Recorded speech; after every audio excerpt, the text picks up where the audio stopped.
Hilary Walker is a champion in her age group in the international field. She first came to run the race in 1990. It is coming in. And of course, Alex, Vernon Jones, the unofficial historian of the Comrades Marathon, a mine of information about the race. And he was one of the very few people around who could remember watching the 1921 first Comrades Marathon. Right, and Westville Athletics Club coming in, and of course Derek Price it was in 1970.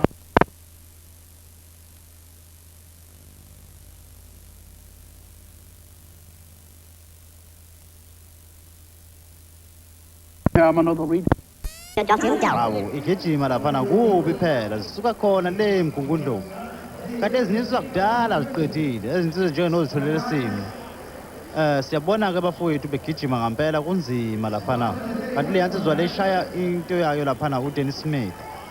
Well, the bagpipes coming in, and looks a bit hungry as well. He reckons you should feed the hungry. And don't know where this man's from, if he's from Scotland. And that gentleman is from Empangeni with the rhino on his vest. Club I used to run for in the 70s. And 25 minutes to go now in the Comrades Marathon to the official cutoff, and there are still thousands upon thousands of runners wanting to make the cutoff here at Kingsmead. And we're going to have lots of excitement, lots of drama. The spirit of the Comrades is all taking place here. It's not just about the winners.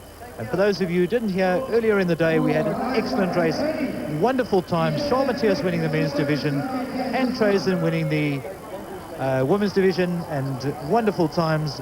And Trazen going under 6 hours, and Sean Matthias going under 5.5 hours. And we'll be going to have a look at another view of Kingsmead Stadium from the air, and then we'll be going to have a look at our competition number, the Top Sport Voltaren competition, 23099. Phone 011 803 1305 if you have that number out of that box, and you've won yourself a Kruger Rand.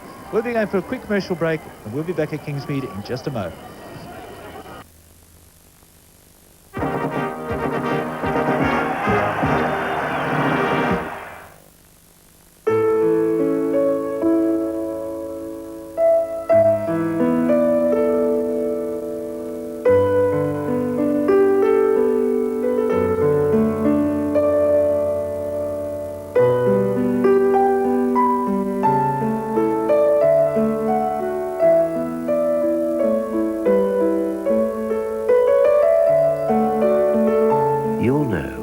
From an early age, if you're an imperial person.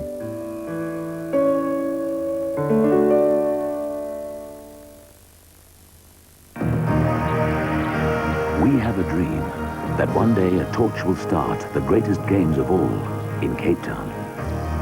Pick and Pay is helping to make this dream a reality.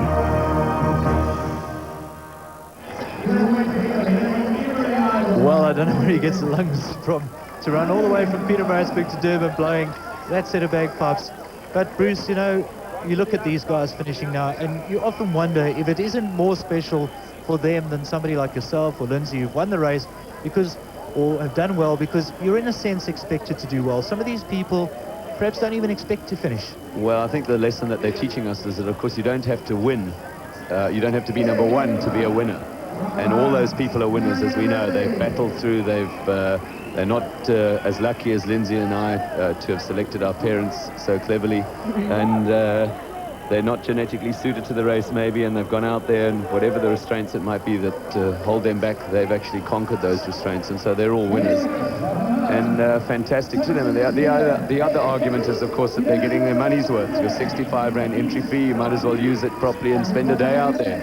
And a wonderful day it can be. The support along the way and the sponsors, donations, there's plenty of food and drink and physiotherapy and warm rubs and pretty girls, and it can be a really fun day if that's what you want it to be.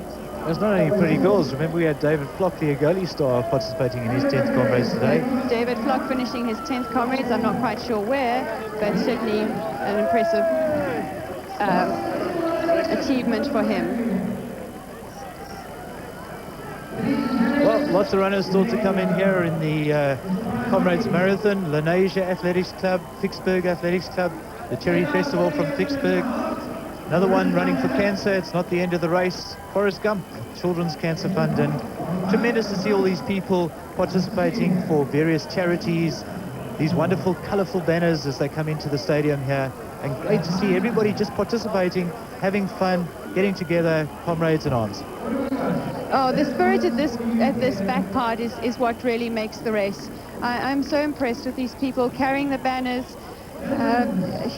Wonderful, wonderful camaraderie. But there's more to it, and there's raising money for charity, something that's very much part of the London Marathon, and I'm certainly hoping will change. In the Comrades Marathon, we have the official charity being the Nelson Mandela Children's Fund. Worthy as that is, maybe it would be nice to have some smaller charities also getting in.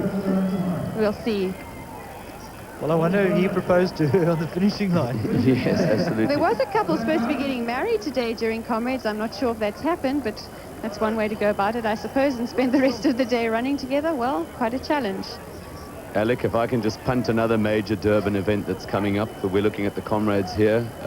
In July, we've got the World Veterans Association Athletics Championships here, and you will see veterans from all around the world coming to run the marathon, 3,000-meter steeplechase, pole vault. It's going to be very, very exciting. Well, I want to tell you something about the World Veterans Championships. A very good friend of mine and yours, Michael Bosch, who's intending to win a gold medal at those World Vets Champs. And if he doesn't, he owes me 1,000 rand, but I don't think he's going to make it. South Africa, it'll be worth coming to see Mike Bosch attempt it. It's going to be a wonderful event, and veterans athletics is not about old people looking silly. It's about rough, tough, aggressive, very, very fast athletics, and it'll be a wonderful event here in Durban next month. Certainly, I think it's about a 10-day or 2-week affair with events. It's like any other major athletics championships in the world, Alec. It's a huge athletics event, and it'll be every bit as big as the Comrades is today. Well, that's really tremendous, and obviously we urge the viewing public, to those of you in Durban, to get down to support the World Veterans Athletics Champs at the Kings Park Athletic Stadium, and that'll be coming up in July. I'm sure you can watch the press for further details. Well, the athletes really packing now into Kingsmead Stadium now, and of course the light is fading somewhat. They started out in pitch darkness this morning in Pietermaritzburg. They must have struggled somewhat to get the feet in front of the other without knowing where they were going, and it's going to get pretty dark here soon. I suppose the stadium lights will come on, but it shouldn't be too bad at 5 o'clock. There may be a few still stuck out on the road when nightfall does set in. Well, Alec, you heard Kenny Craig earlier saying that the last down run, he knew he was in quite a lot of trouble because he was a couple of Ks outside the stadium and they turned the lights on. He said when he saw the lights come on, he knew that now he had to go because he was running out of time. Well, he made it, but I think the lights coming on in the streets are probably an indication to the back markers that now they can't walk anymore. They've got to go for it. Well, there's just over 18 minutes to go, Lindsay. How far do you think you need to be able to finish in under 11 hours? You need to be within 2 kilometers of the finish, I would say, to complete this race. So anybody who's not in Pine Street by now is in trouble. And there will be many who don't finish in the cut-off time. Some argument that there shouldn't be a cut-off time. But 11 hours to get from Maritzburg to Durban should be possible for anyone who does a reasonable amount of training. So let's hope that they make it. Well, I think for the safety of the competitors and obviously looking after the bodies, I think 11 hours is a very wise cut-off for the Comrades Marathon. But instead of marathons, I'd like to see the cut-off extended a bit. I mean, if you look at the major city marathons across the world, you have the whole day to complete it. Like Comrades, it should be a day outing like the London Marathon, the Honolulu Marathon. In fact, I remember at the Honolulu Marathon in 1994, only 10% of the field had finished within 4.5 hours, which is our cut-off time. 16,000 people finished after that. Well, overseas in the marathons there, when you speak to marathon runners in America and in Europe, they find our cut-off system incredibly brutal. And in fact, to them, it's almost horrific. But I think it adds to the drama and the excitement of Comrades, and you've got to have an end somewhere. And I think that 11 hours is a challenge. It's a tough one. But I think Wally Hayward back in 1988 and 1989 proved that even 80-year-olds can do it if you get properly prepared and you're healthy. Well, I think for Comrades, I think it's a very wise decision. As I said, maybe standard marathons, there's a lot more of them. You know, one could look at perhaps 1 or 2 major ones in a province having an extension. I don't know how you feel about that, Lindsay. Yes, I agree with Bruce that the international athletes really don't understand our system at all. Comrades used to have a cut-off time of 12 hours, but that was many, many decades ago, and it was reduced to 11 hours in the 1930s. Well, look at that. Yes, yes. Thank you, Lord. And that gentleman over there in the green, he was getting a bit of helping hand from a friend of his, and this is what it's all about now. An hour ago, you saw them all streaming in, running along. Now there's somebody to help somebody, the inspiration of one's kid to get you across that line, and perhaps show your little kid one day, I made it. It'll be interesting to see, Alec, who's been given the dubious honor of firing the final gun this year. I've done it once in the past, and I have to tell you that it's one of the most frightening things you can do. You walk out there, you've got to turn your back on the runners.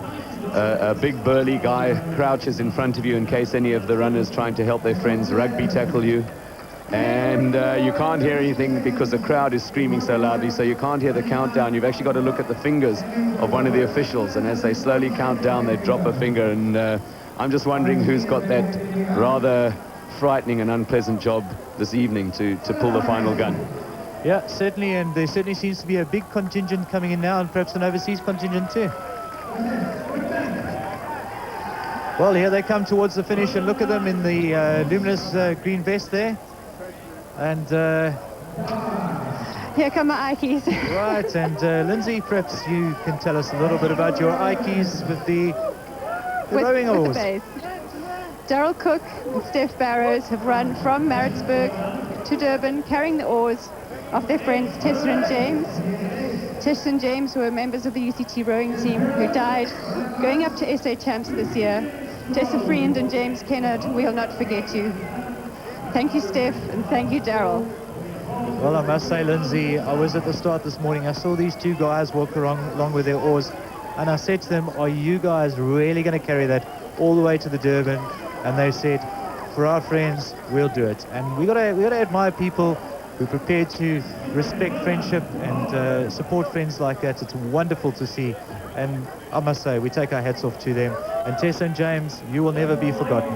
Not by the Comrades public, and may you rest in peace. Not by your Ike friends either. There is a memorial fund for Tessa and James, which Steph and Daryl are running for private fund. And we hope that this will mean something very special to their families as well. Two brave young men. Steph's a fourth-year law student. Daryl's an engineering student. Members of the UCT club. They have run Comrades before. They did know what they were in for. They were very, very frightened about what was going to happen carrying these oars. I spoke to them last night and they were pretty anxious, but well done to you two, and thank you. Well done to them. 13.5 minutes to go, and of course lots of drama still to come from Kingsmead, and we'll be going to see what Dean Foster has got for us now. Look at that. Well done, UCT lads. Dean Foster is so quick with these little ones, and congratulations to him too. We'll be back with you in just a while.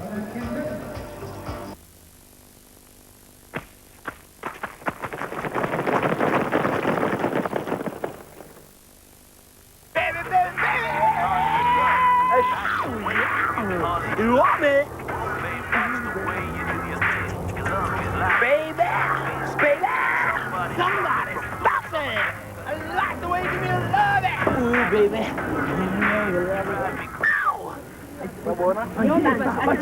Baby, give it to me, I'm loving too. When you're looking for fast and efficient service,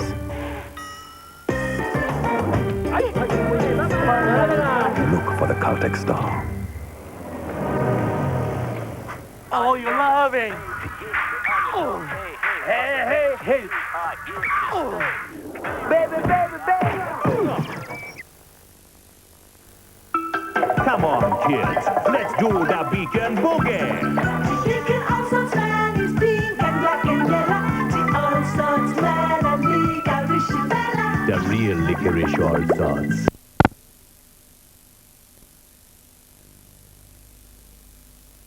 Today, we bring you one of those all-time favorite movies, Lassie Come Home. It's superb family entertainment. And by the way, there is a remake of the Lassie series on the go at the moment, and SABC3 will bring you the series in June. So keep an eye on the press for the Lassie series.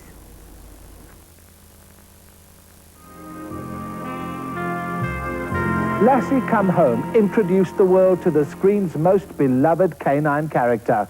The story of this brave dog's dangerous journey to return to the little boy who loves him is a heartbreaking adventure that will touch the hearts of all animal lovers. join Elizabeth Taylor and Roddy McDowell to relive this timeless romantic drama. Lay in some tissues and watch Lassie Come Home, our cinema classic, on Saturday at 3. Oh, my Lassie Come Home. Play it, Sam. Play as time goes by. You must remember this. Mystery, romance, and deceit. Everybody comes to Rick's Cafe. Ingrid Bergman and Humphrey Bogart in the timeless classic, Casablanca. Tonight at 11 o'clock, only on SABC 3.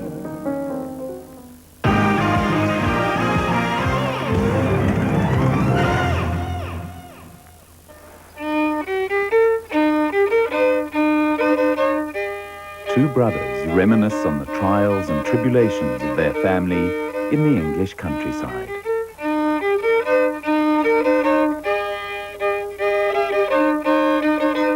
Join us for a sentimental journey into the hearts of a people on the Black Hill. Monday, the 28th of April at 10:15, only on SABC 3.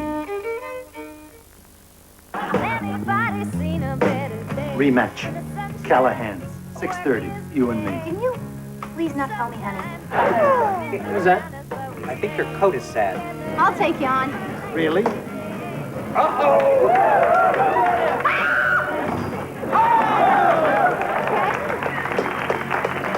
I'm warm. She's saying something hard to say, but you can see it in Partners tonight at 9:30. Bette Midler is undoubtedly one of the most talented contemporary performers. From comedy through to drama, she portrays characters with honesty and affection. But when she puts her singing cap on, then she really blows some of us away. The following short program looks at her... Met a lot of songwriters, and some of the songs were good, but you know, sometimes they just don't strike so much that I could do a whole album's worth of material.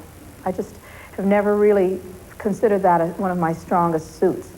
And it's also, I'm shy about my own private feelings, so I try to find songwriters whose work reflects how I feel about myself and the world and my relationships and my, you know, deserve you. It struck a chord in me because I think it's something, it's a very, it expressed something people never talk about in music. They never say, they very rarely say,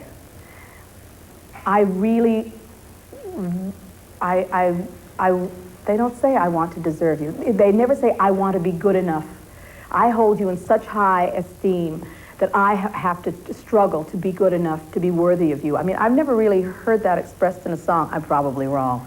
But when I heard it, it was so fresh to me, and it was so beautiful. I thought that really does strike a chord. And when I play it for people, they say, oh, I know exactly what that means.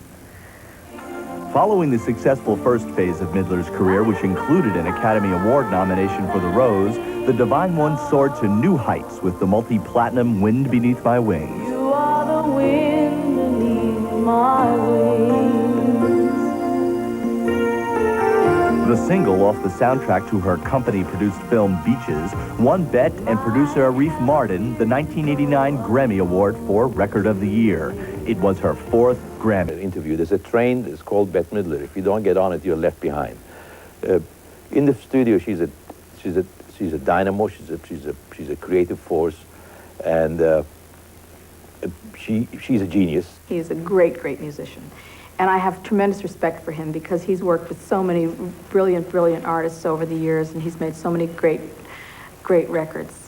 I think a lot of it has to do with my tremendous respect for him. I would have to say that. And he never lets me down. I think he enjoys working with me because I let him, I bring him different music than a lot of people do. I bring him stuff that's a little off the beaten path where he can really stretch his arranging wings. But it's too late. It's too late. Baby, I can reach you. The new album takes on an extraordinary sense of self-interpretation for Midler. Pushing beyond previous efforts, she reaches for emotions, captures them, and connects her listeners to the heart of the song as well as the overall impact of its melody. The well-crafted song is going to make a comeback. Songs that people actually sing along with the record. Records nowadays, it's pretty hard to sing along with them. You miss a whole bunch of lyrics. You can come in on you can sing part of the chorus, but I think that real songs are going to make a comeback. She has great songs, great delivery, and they're accessible at the same time, very musical, and we're really, really feeling wonderful about it. Let this be the last time. Let this be the last time. Ooh, I have no doubt. Her stage performances were confirmed legendary long before her sold-out cross-country Experience the Divine tour in 1993, the first in a decade, highlighted by a record-breaking 6-week engagement at New York's Radio City Music Hall. I love touring. We had a fabulous time. We met a lot of people. We saw fabulous cities. We saw some really decrepit cities. We ate great food. You know, did wonderful shows. I had a great band. I mean, it was a party every night. It was great. Am I going to go out on the road? Is that what you're trying to ask me? You know what? I might. I just might. This is a good record, and I'd like it. I'd like people to hear those songs. And let him know that if he's not ready to clean his house up, if he's not ready to clean his house up, he shouldn't have a house. It should catch on fire and burn down.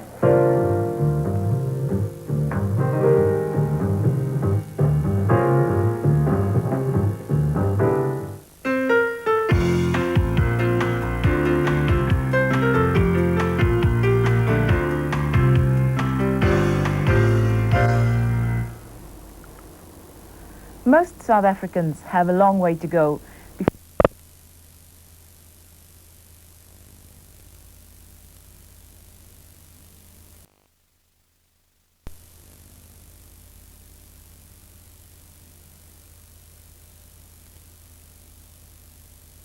it's quite easy. You'll get your money back quickly.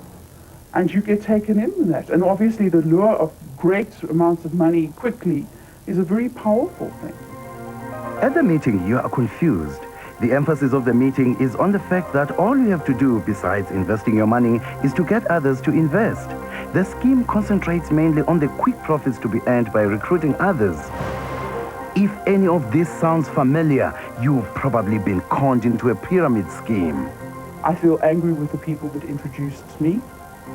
I feel powerless because I can see something happening to many people that are being sucked into something that they don't understand or not fully understand.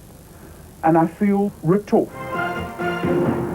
The top conmen enlist recruits who pay him money, who in turn each find other recruits who also pay him money, and they continue to find their own recruits, and so the pattern continues. In order for no one to lose money, the recruiting must go on forever. Otherwise, you stand to lose your investment, while the early investors at the top of the pyramid scheme the majority of money. And investors' losses?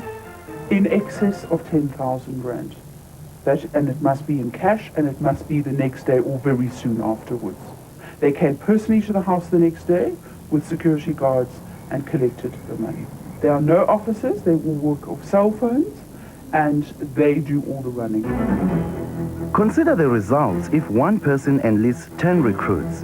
The 10 new recruits each enlist another 10 recruits, making 100, who also enlist 10 each, now making 1,000. In short, 10 recruiting 10, and so on would soon reach 10 billion, almost double the Earth's population. Of course, this is impossible, and the scheme implodes, most investors losing their money. Pyramid schemes are fraudulent and illegal in South Africa. However, there is a difference between pyramid schemes and the legitimate multi-level or network marketing. Magnus Haystack, investment advisor as well as the prominent author of several books on money matters and a columnist for the respected weekly publication Personal Finance, comments. A very important question people must ask when they're confronted by these schemes is what product am I actually marketing? And if there is no real product, you have to understand that there's a very good chance of this scheme not only being illegal, but also it has a very good chance of collapsing in due course. By sheer weight of numbers, the scheme starts imploding. You cannot attract enough people to the pyramid on a continuous basis and not actually sell a product. Some say the figures simply don't add up. Newspaper journalist thinks they're being clever by doing a mathematical calculation to show that the market reaches saturation. The real stupidity of this calculation is that all markets reach saturation according to such a mathematical calculation. I can say nothing more charitable about these kinds of supposedly intelligent documents out of various journalists and government departments than that they are futile and silly mathematical masturbation. The press, especially personal finance, has run extensive investigations into pyramid scams. Some of the names mentioned were Boltron, Rainbow, and Newport. We asked some of them to participate in this program. They emphatically refused. Like us, you, the viewer, are probably wondering why. The danger is that in the absence of the government stepping in and controlling these activities, you have these schemes flourishing, developing, attracting a lot of money, and then collapsing. And at that point, people will turn around and say to the authorities, what have you done to stop the proliferation of these scams, if they are scams? Well, there's no need to regulate it. It's perfectly adequately regulated by the existing law of fraud. And if there's no fraud, there is no harm. The tragic aspect of pyramid schemes is that they concentrate on and exploit people with limited means and little knowledge of business. People who can ill afford to lose the investment they put into the scheme. Even worse, the schemes have robbed some retired persons of their life savings. Well, you should first of all ask, how does this scheme work? Where do I actually make my money? Who are the people running the scheme? Are they registered in this country? Do they have permission to operate these schemes? All these warning lights should alert you to the fact that potentially you're sitting with a scheme that is possibly illegal, possibly a massive scam, and possibly you are going to lose your money.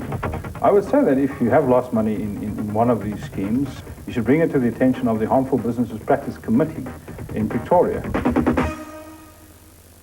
Not to confuse pyramid schemes with pyramid power, but if you do have a little money to spare, instead of throwing it away on some fly-by-night scheme, why not spend it on a special kind of holiday, a trip to the past, to the days when flying was an adventure, trains ran on steam, and getting there was all the fun.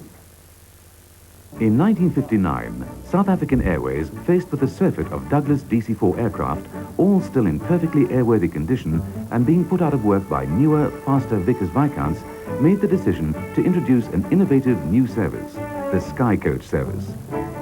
Nowadays, the DC-4 has gained a second wind, as South African Airways' historic flight popularizes nostalgia flying with a tremendously successful tour and charter program, using its vintage fleet of DC-4, DC-3, and Junkers Ju-52 aircraft. And now, in a bid to boost South Africa's tourist market, the historic flight resurrects the Sky Coach service and joins hands with Transnet's Heritage Foundation to launch the Union Limited Golden Thread Sky Coach Tours. A double vintage experience, steam train and pistoned engine plane. Captain Flippy Vermeulen, manager of South African Airways' historic flight, explains how his aircraft fit into the picture. The steam train is part of the Transnet Heritage Foundation, and essentially South African Airways historic flight is also part of the foundation. And consequently, it is just natural that we should combine the two elements into one product, namely steam and flight.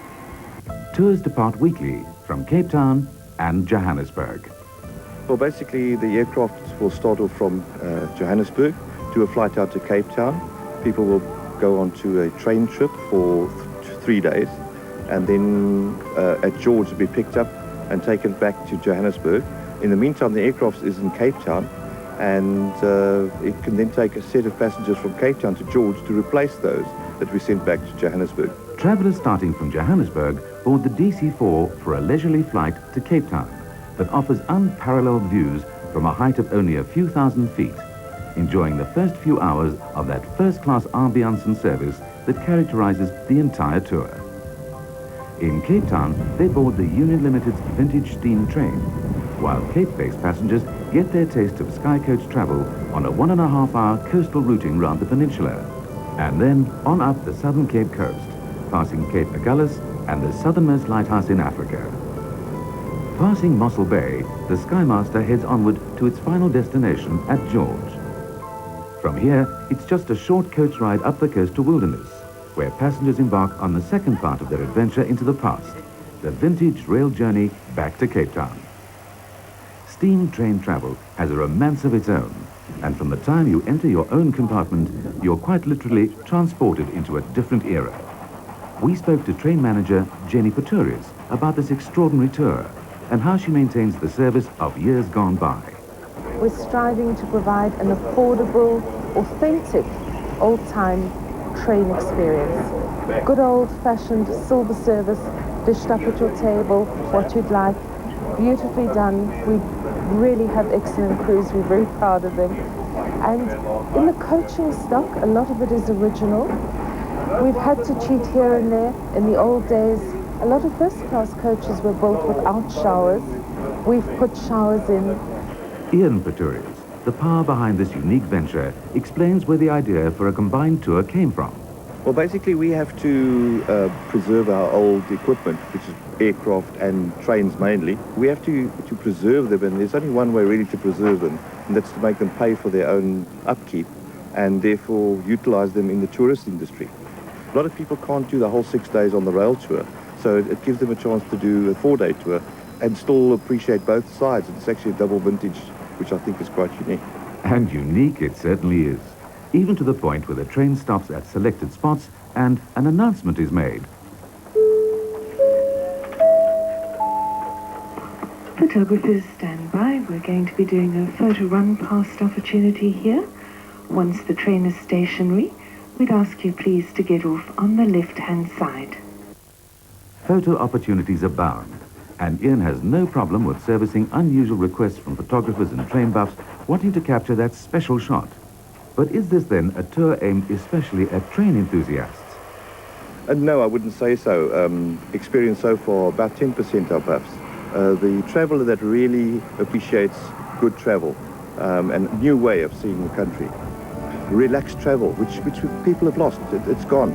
People don't appreciate it anymore. Winding up the Montague Pass is a test for the stamina of the GMAM Garrett and D19 locomotive combination, and for the crew that feed the voracious boilers and nurse the vintage engines, getting every bit of performance out of these old ladies. Meanwhile, back in the lounge car, it's time for a pre-lunch cocktail. While in the cramped kitchen, the chefs vie for space, putting the final touches to yet another hearty meal. And so it goes for 3 leisurely days. So, if you're looking to combine a passion for trains or planes with travel in the lap of luxury, you're right on track with this double vintage tour. And from the past to the future, from railway tracks to lines of different kind, lifelines, heart lines, love lines, in fact, any lines you can think of. Whatever you wanted to know about yourself, the future is right there in the palm of your hand. Our hands foretell the future and the past. They do not lie. They know all. Or so it would seem when delving into the world of palmistry. Palmistry is the science of the hands. It's the lines on the hands, the nouns, the fingers, shape, skin tone, flexibility, all that. Looking at a person's total makeup, it's reflected in the hand. For thousands of years, this art of reading hands has been used by all walks of life to try and find out what the future has in store and to catch a glimpse of things to come. The sort of questions they ask is marriage, relationships is very important, career choices, that sort of thing, family matters, and then financial. But just how does this form of finding out about oneself actually work? It's not a religion, so it's, you know, if I look at a person's hand and I can tell a person that you were ill at the age of around 5, there's no ways that I can know these things. I mean, I'm not superhuman. It's in the hand. And normally when a person hears that, it's automatic, wow, you know, if she can pick up that at the age of 5, then maybe what she says about the age of 50 is true. And maybe if I can avoid it, I can make changes in my life now that would benefit my future. So in order to comprehend and benefit from palmistry, you first have to understand the principles governing the makeup of your hands, namely the lines we all have. Your lifeline, all right, is the line that runs past the thumb. Whatever lies inside here, this is very often referred to as your physical side, also family side. Now your headline, and this is when our thinking, our thoughts determine what is happening in our everyday life. So everything below this line is very often referred to as your physical side, these being your family, this being more outside influences. Your headline runs from your thumb to the outside of your palm. Your heart line runs here from your baby finger through, and generally it curves between the first and the second finger. All right. Now above your heart line,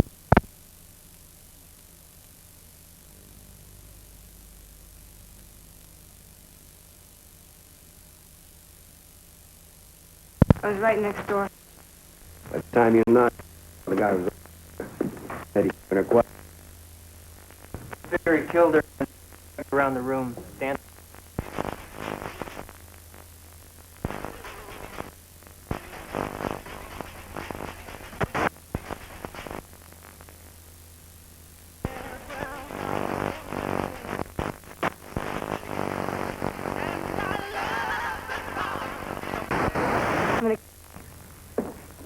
You want another coffee? Hey, gorgeous, how about a cup of java? Just you and me against the world? Hey, what? Okay. You want another coffee?